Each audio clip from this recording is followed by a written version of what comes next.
This is the chicken loop release on the Zeeko Ultimate Bar. It's a beautifully designed part and it normally works very well, but it has a problem in that it will release unexpectedly for no reason. The interior mechanism is very clever. There is a jaw, a pair of jaws, with one tooth at the top that can move and two fixed teeth at the bottom. When the loop at the end of the chicken loop goes in, the top tooth is closed over it by the orange housing that slides down over and holds it in place. Now the chicken loop cannot release ever unless those jaws open. And in theory, that's not supposed to happen if this is closed unless a person pushes on this by hand to open it. It should not open at any other time. However, it does. So there are only two things that can cause this to open by itself. These tongs at the top are hooking on a ridge in the black part inside and prevent this from being pushed away under light load or just a bump unless a human pushes it away, and then it opens the jaws. Well, these tongs may not have enough pressure when they're being held closed by the elasticity of the material. The ridge inside may not be big enough. The hook on the tong may not be big enough. I don't know, but I cannot see inside there. However, I tried to solve that problem by adding this bungee, which I started there, drilled a hole, brought out here, drilled a hole, put it there, and this bungee adds considerable more tension to open this. It's still no issue when a human hand does it, but presumably it would prevent an accidental bump doing it. However, the chicken loop has still been releasing unexpectedly. So the other reason why the jaws might open is that if you look inside there, which is not easy to see, I don't think, the tooth that moves up and down is held in place by a metal pin. There are two, one here and one here. The distance between these pins is such that when the housing is slipped over the base, the pins keep the jaws closed. However, this case is quite flexible, amazingly so. Look at this. That's very flexible. I would have thought that they would have used a material much more rigid than that, or made the wall thickness much thicker so that there would not be any flex. The pin that's inside there is also relatively thin. It's the size of a bicycle spoke, and I suppose this one tooth that's pressing against the pin could bend it ever so slightly.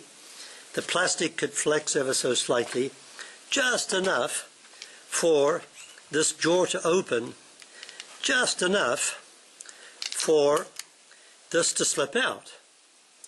It's hard to imagine that it can do that, but that is what's happening. The case is either sliding away, allowing the jaw to open, or the case is flexing, the pins are parting just enough to allow the jaw to open. If you look in there, depending how well this can work, there's a lot of play. I can take this knife and slide it between the pin and the tooth that it's holding in place and move it around quite a bit. There's a gap almost as thick as the wire itself, the pin itself. There's a gap between it and the pin. So if the orange housing flexes, the pin maybe bends ever so slightly, just enough that that can open without the cover being pushed away, then we have a problem. Whatever we need to do is make it so that this orange housing cannot allow the jaws to open. Well, I've done the bungee thing to prevent it being slid that way, and on one occasion when it opened, I suspected that the housing had not slipped away, and yet it was open.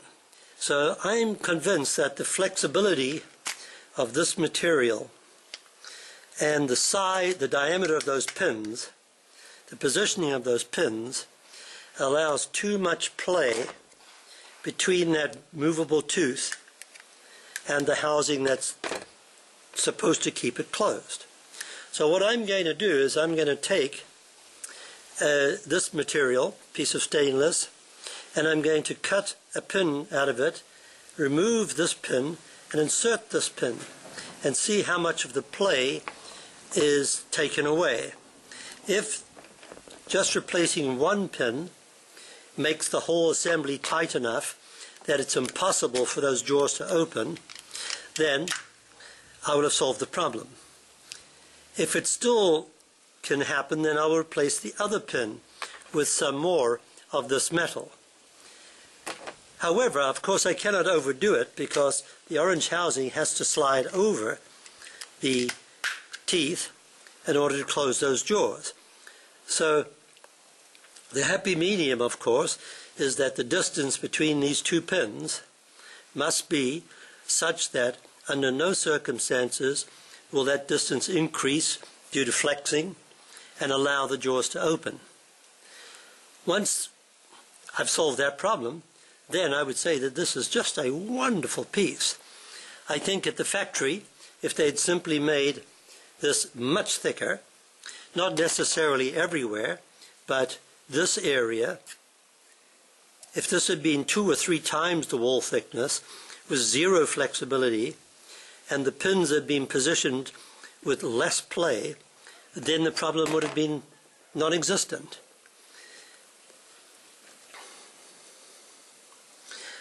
Alternatively, the material that this is made of may be too soft a plastic. I don't know why anybody would design anything that can flex like that.